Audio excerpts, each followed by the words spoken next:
Alustame järjekordse tervise pooltunni saatega ja täna me räägime kopsuhaigusest nimega krooniline obstruktiivne kopsuhaigus.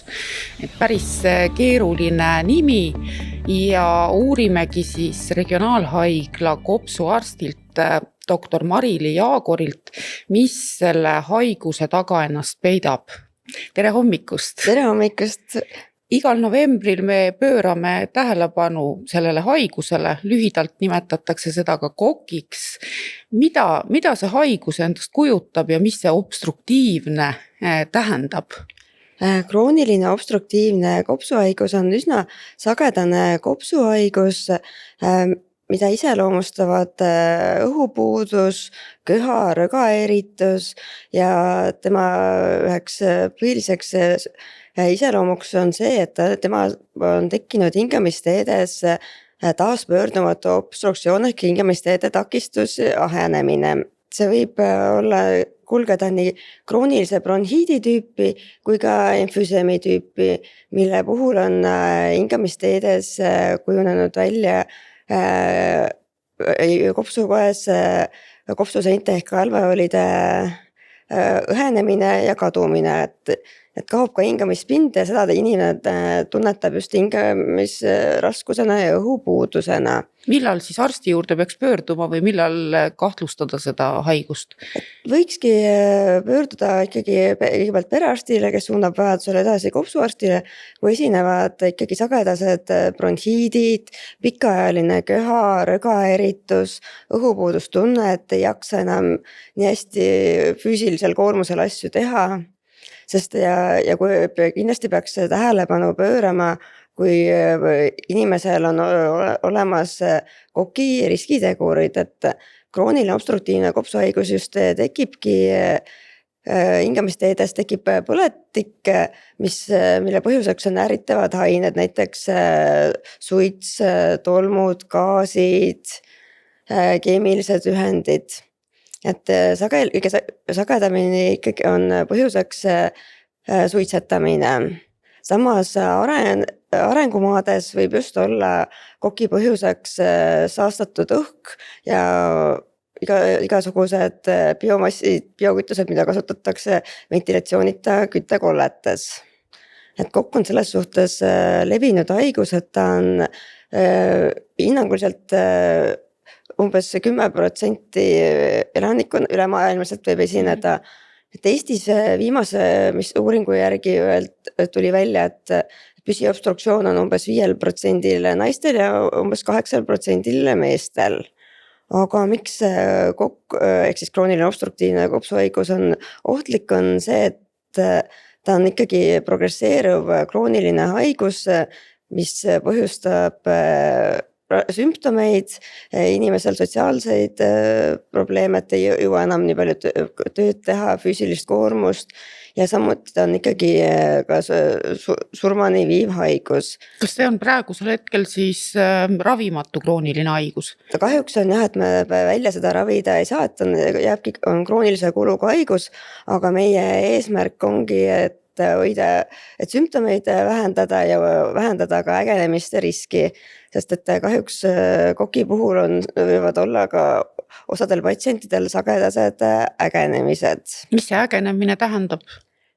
Seda tähendab seda, et sümptomid tekib aina rohkem lima, rõga, mida tunneb patsient, rõga on õhupuudus, kopsud ahenevad, ei jõua enam ja lõpuks on ikkagi võib esineda ka väljendunud hingamispuudulikkus. Selles suhtes ongi koki puhul väga oluline, et vältida neid riskitegureid, mis koki põhjustavad, et üheks sagedamiseks põhjuseks peetakse koki puhul suitsetamist. Kas e-sigaret võib ka seda põhjustada? Võib, et ikkagi kõik ärritavad ained, mis võivad ikkagi pikemal kasutamisel ja samuti ka tööalane kokkupuude, kus on tolmude, gaaside, keemiliste ühenditega võib ka samamoodi tekitada kroonilise põletiku kopsudes ja nende kopsutorude ahenemise.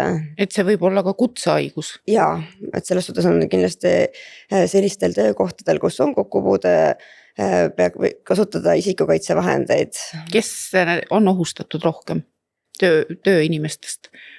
näiteks kus on tolmudega kokkupuude, gaaside, kemikaalidega, et seal kindlasti, kus on ette nähtud isikukaitsevahendid, et siis kindlasti kasutada, sest et see, kui ikkagi pikaajaliselt kokkupuude on, siis see võib tulevikus ilmestuda ikkagi obstruktiivse kopsuhaigusega.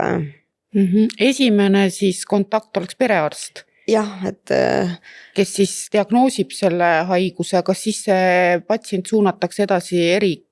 KOK-i diagnoosi saadetakse patsient kopsuarstile, et esmane ravimi väljakirjutamise soostusega õigus on kopsuarstil, et selles osas tasuks, et perearstid muidugi väga tublisti, osad perearstid teevad ka spiromeetriat, ehk siis määravad kopsude funktsionaalset võimekust, et kuidas õhk liigub.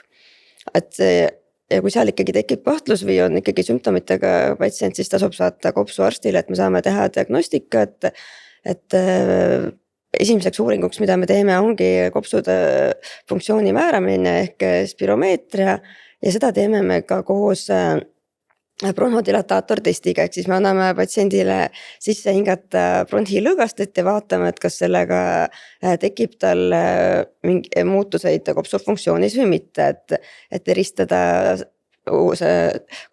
leidu astmast. Et astma ja kroonilise obstruktiivse kopsuhaiguse puhul ongi selleks erinevuseks, et astma puhul on tekkiv hingamisteede ahenemine enamasti taaspöörduv, et kui nad saavad ravi peale, et aga KOK-i puhul kahjuks seda me täiesti seda õhuvoolu liikumist parandada täielikult ei saa. Saame ainult leevendada. Saame leevendada ja hoida seda, et ei ägeneks, et sest sageli just need ägenemised on need, mis viivad ikkagi funktsionaalset võimekust allapoole, et iga ägenemine siiski võtab alati kopsu funktsioonist ikkagi mingi osa, et see ei taastu enam päris sellisele tasemele nagu enne ja ikkagi ka põhjustab inimesele võib-olla vajadust haiglasse viibida ja ikkagi ka koormustaluvuse langust. Kas see on pigem vanemaealiste haigus või see võib tabada igas eas? Ikkagi krooniline obstruktiivne kopsuhaigus on pigem üle 40 inimeste haigus, et peab olema ikkagi teatud arv aastaid ekspositsiooni ehk siis kokkupuudet põhjustava teguriga. Piisavalt kaua suitsetanud või siis sellist tervist kahjustavas töökeskkonnas töötanud? Kuigi ka öeldakse, et ka obstruktsiooni võivad põhjustada ka lapseeas sageli põetud infektsioonid, korduvad muud infektsioonid või siis ka madal sünnikaal, aga siiski enamuses on ikkagi obstruktiivne kopsuhaigus põhjustatud riskiteguritega kokkupuutest. Kas selle haiguse kohta on mingid valearusaamad ka või mida sina arstina märkad, kui inimesed tulevad sulle vastuvõtule? Et võib-olla, et oodatakse isegi liiga kaua, et pöörduda oma sümptomitega arsti poole, et mõeldakse, et see köha on, et see on lihtsalt hommik suitsumehe köha, aga samas see võib olla just KOK-i puhul esinev krooniline bronhiit ja ka eritus. Või see, et inimesed mõtlevad, et nad on vanemaks jäänud ja ei jõua sellepärast enam koormusel nii hästi liikuda või trepist üles minna, aga pigem võib olla ka hoopis õhuvoolu takistusest kopsudes põhjustatud olla, et miks nad hakkavad hingeldama. Või ka see, et me kindlasti soovitame, et üheks põhiasjaks on kindlasti põhjustava teguriga kokkupuute lõpetamine, et isegi kui ollakse kaua aastaid suitsetanud, tasub siis ka ikkagi suitsetamisest loobuda, sest et see põhjustab ikkagi pidevat limaeritust, immuunsüsteemi lokaalset nõrgenemist ja võib ägenemise riski ja põletike riski suurendada. Kas on mingid rõõmusõnumeid ka, et kas ajas on ravivõimalused paranenud KOK-i puhul? Peaks ütlema, et meil on ikkagi viimaste aastakümnete jooksul väga head inhalaatorid olemas, et kättesaadavad, et KOK-i põhiraviks ongi inhaleeritav ravi, et ehk siis ravimit manustatakse hingamisteedesse. Et selles osas on meie Eestis kättesaadavus ravimite osas väga on hea ja muidugi, mis on raskemate krooniliste obstruktiivse haigusega patsientidel on kindlasti, mida on vajadusel osadel võib olla ka kujunenud välja raske hingamispuudulikkus, mille tõttu vajavad nad püsivat apnikravi või kellel on juba tekkinud ka süsihappegaasi ringeprobleemid, et siis nendele võib olla vajalik kodune ventilaatorravi, et öösel kasutada mitte invasiivset ventilaatorit. Aga kindlasti on oluline ikkagi liikumine ja ka füsioteraapia, et me ikkagi kõiki sümptomaatilisi kokihaigeid oleks mõistlik suunata ka taastusravi arstile, kelle kaudu saaks ka füsioteraapiasse, et õppida hingamise harjutusi, sest et kui ikkagi liikuda, see aitab ka hingamislihastel hoida oma funktsiooni. Ja mida me ikkagi tulevikus ikkagi aina loodame, tõenäoliselt on ikkagi igasugused digilahendused, et patsiendid õpivad ka enda sümptomid varem ära tundma, et nad ei oota viimase hetkeni, vaid saavad varem juba pöörduda arsti poole, et hakata ägenemise raviga pihta, et see ei kulgeks nii raskelt. Kas mujalt maailmast on mõni näide ka, et mingist digilahendusest? Taanis on juba mitmeid aastaid olnud väga edukalt keskmise ja raskete kokihaigetel kaugjälgimissüsteeme ja kodujälgimissüsteeme kasutatud, et leida need ägenemised varem üles ja hakata raviga pihta. Ja kindlasti neid on Inglismaal ja neid on tundub, et turule tulemas mitmeid programme, et või sellised süsteeme, et kus patsiendid saavad vaadata enda sümptomid teadvustada, aga et muidugi ongi oluline kindlasti ka patsientide teadlikkuse tõstmine, et nad teaksid, et mis on sümptomid ja millal neid hakata ravima ja mis on võimalused oma hooravimiga hakata ennast toetama ja millal kindlasti võtta ühendust meditsiinipersonaliga, et kus Eestis ravitakse seda haigust? Et kroonilise obstruktiivse kopsuhaigusega tegelevad kõik kopsuarstid ja edasi ka perearstid aitavad meid, et pikendavad retsepte, jälgivad sümptomeid. Aga jah, ja meil on ja meie suuname kindlasti ka oma patsiente ka taastusravisse. Ja patsiendid käivad ka meil oma teatud aja järgi, sõltuvalt raskusastmest peaksid nad kordama oma kopsufunktsiooni uuringuid, et vaadata, et kas seal on progressiooni või kuidas on seisukord. Ja see põhiline ravi on ikkagi kodune ravi, eks ole?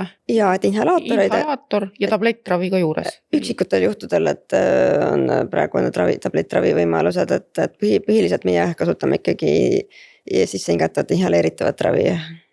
Ma saan aru, kui me hakkame kokku võtma seda teemat, et siis tuleks ikkagi sümptomite tekkimisel pöörduda arsti poole ja siis jälgida enda tervist, ägenemisi ja kindlasti siis kasutada arsti poolt antud ravijuhiseid. Kas midagi olulist veel siia lõpetuseks lisada? Krooniline kopsuhaigus on ikkagi kopsudes kulgev krooniline protsess, siis kindlasti on oluline ka vaktsineerida ennast, mis on hooajalised soovitused, et kui on juba kopsudes krooniline protsess olemas, on immuunsus seal, on nad nõrgem koht, et kuhu võib ikkagi viirus hakata tegutsema.